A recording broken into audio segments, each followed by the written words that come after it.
Vande Mataram, my dear student. Today we have to start our new chapter.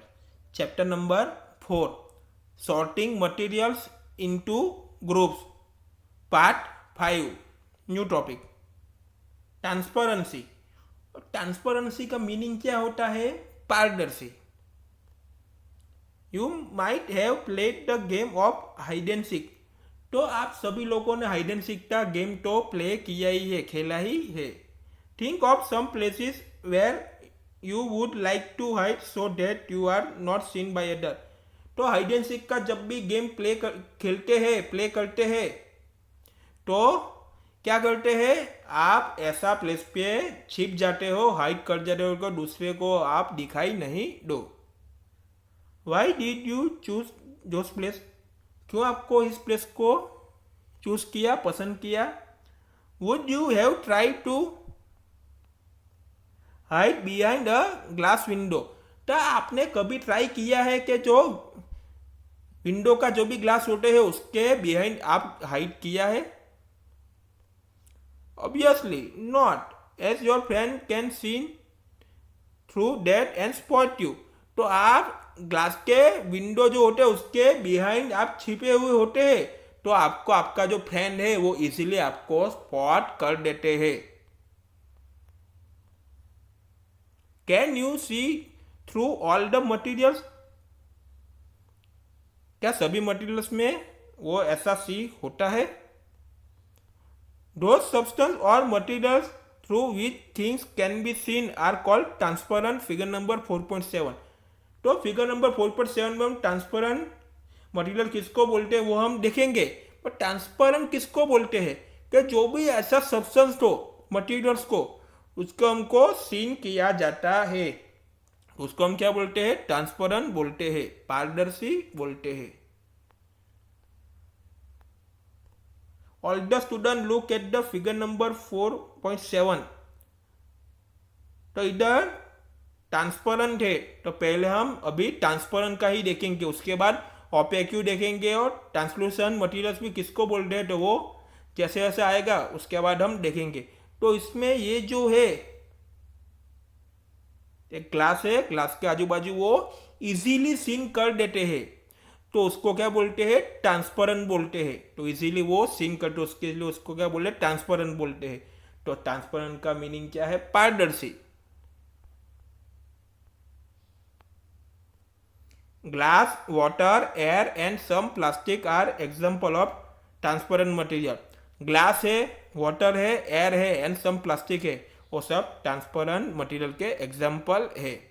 Shopkeepers usually prefer to keep biscuits, sweet and other eatables in other transparent container of glass or plastic so that buyers can easily see these items. Figure number 4.8.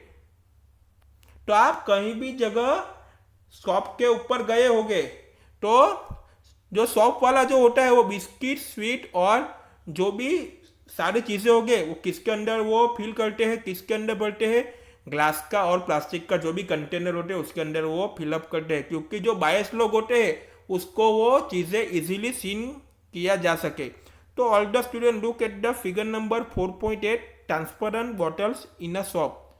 तो इधर हम देख सकते हैं कि सभी चीज़ें कैसे ट्रांसपेरेंट है. तो इधर हम शॉप के ऊपर जो भी शॉप है हम देख सकते हैं. तो इधर जो सब चीज़ें फिल की है वो ग्लास के कंटेनर में है और इधर जो है प्लास्टिक के कंटेनर में. इसलिए जो लोग खरीदने आते हैं उसको वो चीज़ें इजीली सीन किया जा सके, इसलिए. On the other hand this there are some materials through which you are not able to see. This materials are called opaque. तो ओपेक्यू का मीनिंग क्या होता है? अपारदर्शी. यानी जो भी मटेरियल्स हो उसको हम सीन नहीं कर सकते, तो ऐसे मटेरियल्स को क्या बोलते हैं? ओपेक्यू.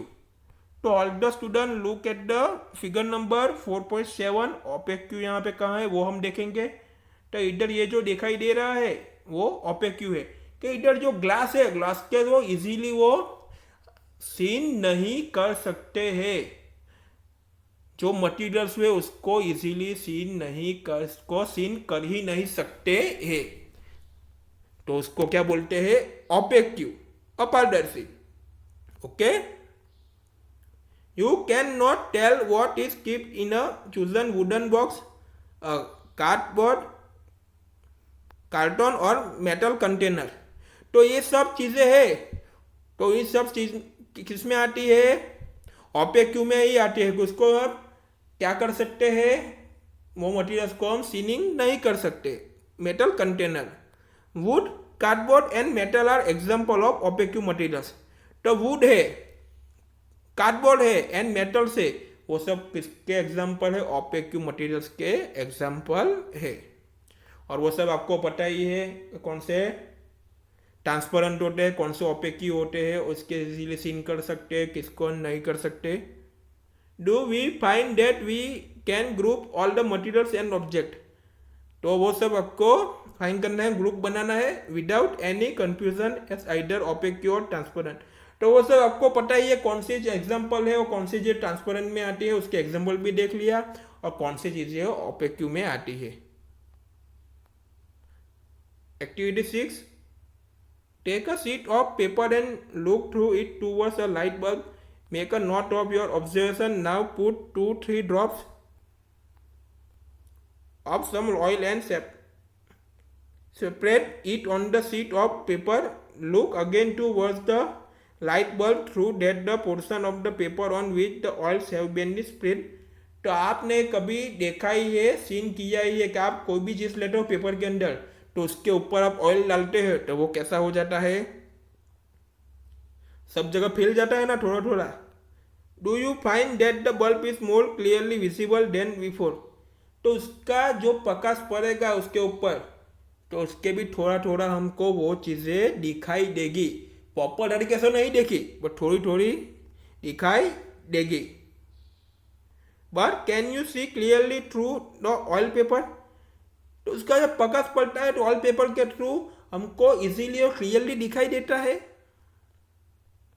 Is everything on the other side of is visible. तो आपको अदर साइड क्लियरली विजिबल करता है, दिखाई देता है। The material through which object can be seen but not clearly are known as translucent. Translucent का मीनिंग क्या होता है? पारभासी।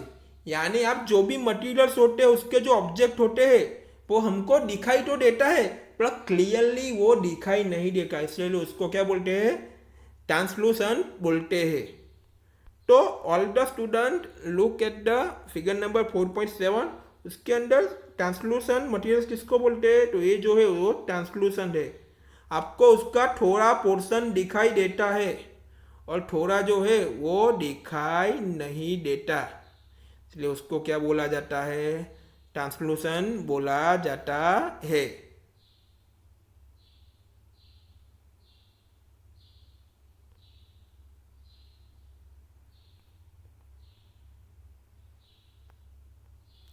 Remember the oily patch on paper when we check food items or papers of false.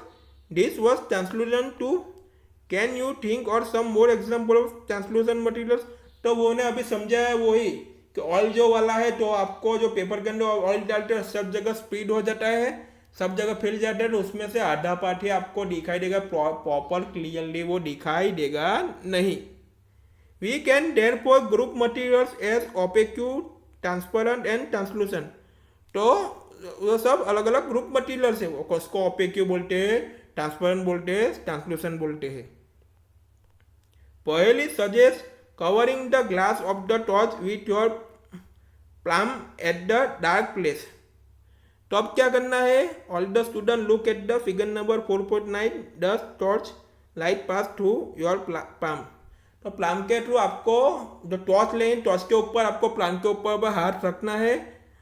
उसके बाद क्या करना है? Switch on the torch and observe the other side of plum. तो उसके बाद क्या करना है? स्विच को, टॉर्च की जो स्विच है उसको ऑन करना है, ऑब्जर्व करना है को प्लम के उस साइड क्या दिखाई देता है। She wants to know whether palm of your hand is opaque. Transparent और ट्रांसलूसेंट। तो आपके हैंड में वो क्या दिखाई देता है? ओपेक दिखाई देता है, ट्रांसपेरेंट दिखाई देता है, ट्रांसलूसेंट दिखाई देता है। We learn that materials differ in their appearance and the way they mix in water or other liquid। तो हम सब ने पढ़ाई की है कि कौन से जो मटेरियल्स होते हैं, वाटर जो होते हैं और अदर लिक्विड जो होते हैं वो पानी के अंदर इजीली डिसोल्व हो जाते हैं, वो सब देखा ही है। द मे फ्लोट और सिंक इन वाटर और मे बी ट्रांसपेरेंट, ओपेक और ट्रांसलूसेंट। तो जो आधे जो ऑब्जेक्ट जो होते हैं वो क्या होते हैं? फ्लोटिंग करते हैं, सिंक करते हैं। आधे जो भी होते हैं वो ट्रांसपेरेंट होते हैं, ओपेक होते हैं और ट्रांसलूसेंट भी होते हैं। Materials can be group on basic of similarities और the difference in their properties. तो जो भी मटेरियल्स होते हैं वो ग्रुप ऑफ बेसिक होते हैं और उसकी सिमिलरिटीज और बेसिक ही होती है और उसके प्रॉपर्टीज डिफरेंट होती है। Why do we group materials in everyday life? We often group materials for our convenience. At home, we usually store these things in such a manner that similar objects are placed together। तो आपने सभी चीज़ें यहाँ पे देख ही ली है। तो कौन से जो मटेरियल्स होते हैं, ट्रांसपेरेंट होते हैं, ट्रांसलूसेंट होते हैं और सबके हमने ग्रुप में डिवाइड किया ही है। Such arrangement helps us to locate them easily। Similarly, a grocer usually keep all the types of biscuit at one corner of his shop. All the shops are at another, while grains and pulses are stored at some other places। तो आपने कभी दुकान पे गए होगे तो उसके biscuit भी एक जगह इकट्ठे किए होंगे, उसका जो ग्रेन्स एंड पल्सेस जो होंगे वो अलग अलग दूसरी जगह स्टोर करते हैं। तो एक जगह बिस्किट ही हो गए, दूसरी जगह ग्रेन्स एंड पल्सेस ही हो गए, वो सब आपने देखा ही है।